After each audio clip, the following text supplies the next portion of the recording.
betul. Sebagaimana orang yang bertanya tu macam itulah kini. Dilupukan. Oh, sekitar tahun 1951.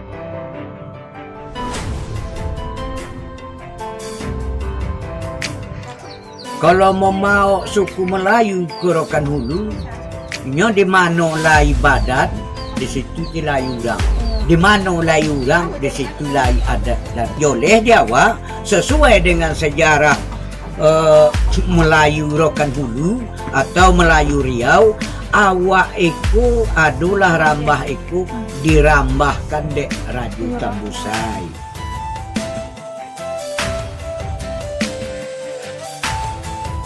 Masuk ke Rokan Hulu atau ke Rambah, ke kerajaan ya no?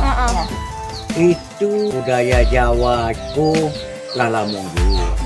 Budaya Mandailing lah lama dulu. Sekitar tahun 600 petang Jawa itu mudah dimasuki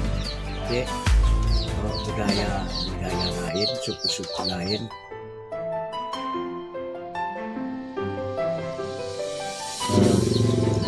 Adat itu menghitung kehalusan budi, menyempurnakan kelengkapan adat setiap perihal adat yang akan dilaksanakan, baik nikah kawin, salah berutang, jawab mak, adat mempotingi tanah, adat berbagi horotu, bagi barang, buat sudah katu habis ke seluruhnya itu. Adat muadat nyengkulah yang menghitung baik tobuh ataupun utang itulah menyomah do suampun memajau utang lansai menurut Spanya adat mah itulah yang disebut orang adat namunnya di dalam kelengkapan adat itu paling banyak. Contohnya adat bertimbang ayam makan. Setiap suku tadi yang tibu kateh sekali itulah orang katanya bahasa adatnya orang tahan tanyo tahunya segolu etongan soluk bolu adat namanya pucuk dia teh pucuk Datuk Bendaru namanya atasan pucuk-pucuk awak tadi sukun 7 tadi lain Datuk Bendaru namanya dia teh Datuk Menaru lai juleh. Apa namanya? Datuk Sultan Mahmud, itu tiang paling tinggi.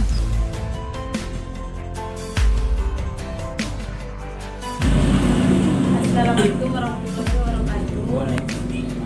Jadi kedatangan saya ke sini ingin bertanya tentang asal-usul adat istiadat Mandailing.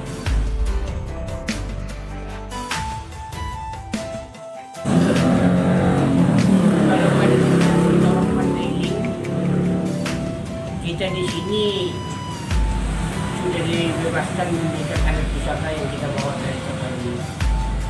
Karena kita orang Mandailing adat jujuran. Jadi kita setelah selesai tahun perjanjian janji raja, kita di sini dibebaskan memakai adat pusaka kita. Tapi ada dua persyaratan, ada satu yang nggak bisa diganggu, itu sudah menjadi baku. Istilahnya kalau orang Melayu Sumondo, kalau kita jujuran, kalau kita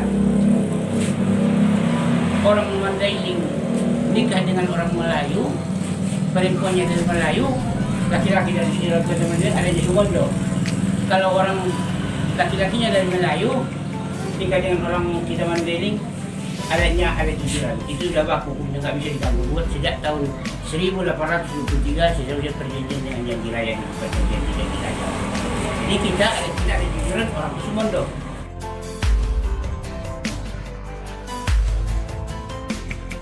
Kalau menempati kawasan ini, kita dulu mula-mula datang ke Batang Samo. Dari Batang Samo, dari itu pindah ke Kaiti. Dari Kaiti kita tersebar. Ada yang ke Tunggu Baru, ada yang ke Tangun, ada yang ke Mananyu, Tanjung Merani, Pawan, Sungai Pinang. Jadi sekitar tahun 1700 Di situ mulai tahun 1730 situlah menyebar dulu orang Mandailing. Sampai dibentuk waktu itu Napi Tututa. Sampai sekarang kesatuan Napi Tututa masih kuat. Mengapa kita dikatakan Napi Tututa? Karena itu yang aku bilang tadi sama anak itu, karena kita di sini orang pendatang. Karena di luar Rambah ini 7 suku. Untuk mengemai 7 suku oleh seorang kepala kecamatan adat namanya Sultan Laut Api. Jadi di dalam struktur Napi Tututa itu Sultan Naopat mengarahnya Datuk. Jadi tahun ini termasuk Sultan Naopat. Kalau di Kubu Baru rajanya Sultan Laut Api sekaligus kepala kecamatan Mandailing Napi Tututa. Di Haiti Sultan Tua Raja Haiti. Di Tangun Sultan Selindung Raja Tangun. Di Manaming Sultan Kumalabun Raja Manaming. Di Bawan Mengaraya Timbalan. Dan Timbalan Mengaraya Timbalan. Sungai Pinang Mengaraya Sungai Pinang. Jadi sejak kita masuk di sini persatuan Napi Tututa sampai sekarang masih utuh. Jadi saya sebagai Raja Sultan Selindung sekarang sekaligus ketua bidang adat istiadat Mandailing Napi Tututa yang ada di luar Rambah. Saya ketua bidang adat istiadat itu.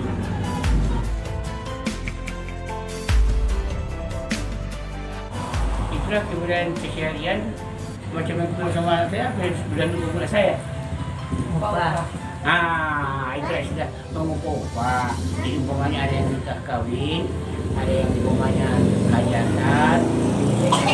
Itu sudah kebudayaan kita. Tapi itu yang bilang tadi, ada secara adat, ada secara keluargaan. Adat ini bisa dibagi. Ada sepanjang adat, ada yang tidak sepanjang adat. Kalau sepanjang adat, kita mau mengupah harus tahu kopi dikumpul ke orang sekampung. Kalau membayar nasa nggak perlu. Umpamanya udah disiapkan persiapannya, diundang kaum pemilik kita itu aja. Itu kebudayaan kita orang Mandailing. Itu nggak bisa, sudah tradisi bagi kita orang Mandailing. Nggak bisa ditinggalkan. Yang kalau suku Mandailing pertama Nasution, itu yang terbanyak di di Napi Tututa. Lubis, Hasibuan, Harahap, Daulay, Siregar, dan Tuban. Itulah suku asli orang Mandailing yang ada di Papanpur. Selain dari itu, cuma pendatang yang datang kemudian. Sekian pertanyaan saya. Saya ingin berterima kasih kepada Bapak.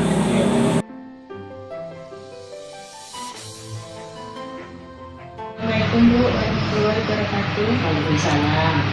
Perkenalkan, nama saya Lina Herdiana dari Universitas Batu Pengarayan. Ingin mewawancarai Ibu tentang adat istiadat suku Jawa. Yang pertama, kalau pernikahan yang saya alami dulu setelah adanya lamaran dari pihak laki-laki kepada pihak perempuan dilanjutkan dengan acara adat sanding pengantin. Tapi sebelum disandingkan ada tata cara yang dilakukan, diantaranya sebelum disandingkan pengantin perempuan dimandikan terlebih dahulu dengan bacaan doa yang dilakukan oleh prias pengantin atau kami bilang tutur manten. Dan sebelum dimandikan, kami biasanya pengantin perempuan dibuang rambut kecilnya yang ada di pinggir rambut ini. Katanya tujuannya adalah untuk membuang sial, bahkan menandakan bahwa anak gadis tersebut sudah menjadi istri seseorang. Dan setelah itu dilakukan dengan perhiasan, pemasangan gedong, dan lain sebagainya. Setelah itu dilanjutkan dengan acara temu manten, yaitu ada caranya yang pertama lempar sirih sebagai tanda salam bahwa dua buah keluarga akan disatukan jadi sebuah keluarga. Dan setelah itu dilakukan dengan pengantin berpegangan tangan untuk mengelilingi, ada telur, kemudian ada kalau kami bilang kayu penumbuk, bahwa pengantin tersebut sudah terikat jadi sebuah keluarga, dan dilanjutkan dengan pijak telur. Dan setelah itu setahu saya mencuci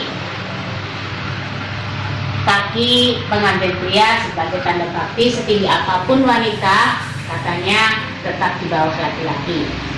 Nah setelah itu baru disandingkan, dan setelah acara akad nikah biasanya kami mengadakan walimahan atau syukuran.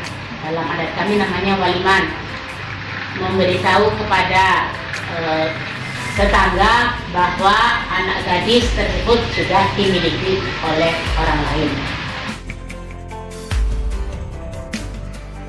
Sunat Rasul atau sunatan, biasanya kami orang Jawa juga mengadakan pesta juga bagi yang mampu. Biasanya kalau orang yang sederhana saja. Sebelum diadakan sunat biasanya zaman dulu, setahu saya anak laki-laki yang mau disunat itu sama dimandikan dulu, atau di zaman dulu direndam sampai ya 1 jam lah. Tujuannya untuk membersihkan diri dan juga agar mudah dalam proses sunat yang dilakukan oleh dukun sunat. Nah, zaman dulu pakai dukun sunat, kalau zaman sekarang ini sudah pakai dokter bisa lagi. Kemudian setelah itu diadakan pengantin sunat itu diarak atau diiring dari tempat mandi atau sungai, biasanya dibawa pulang diarak. Ada yang menggunakan kuda, ada yang digotong dengan kursi oleh keluarganya, diiringi. Itu namanya pengantin sunat. Setelah sampai di rumah baru dengan sunat, tapi zaman dulu tidak ada sunat siang atau malam, adanya sunatnya pagi sebelum subuh dilakukan. Katanya untuk mempermudah penyunatan oleh dukun sunatnya.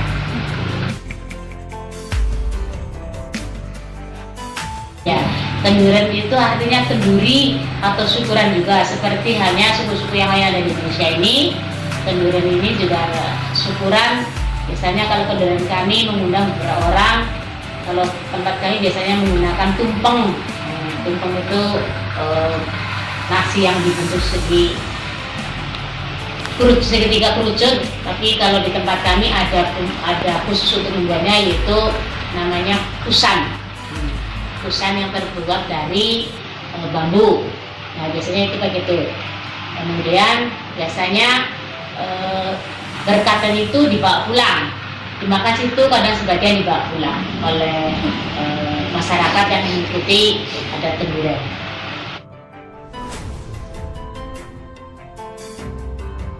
Ya, setahu saya ada, cuma saya kurang tahu siapa orangnya, kurang tahu. Yang penting ada persatuan keluarga Jawa. Mungkin ada yang Jawa asli dari Jawa, ataupun Jawa yang dari perantauan. Karena Jawa ini terbagi dari 2. Yang pertama dari asli dari Jawa, merantau, ada juga yang sudah berdomisili lama di Riau sini, kelahiran Riau tapi keturunan Jawa.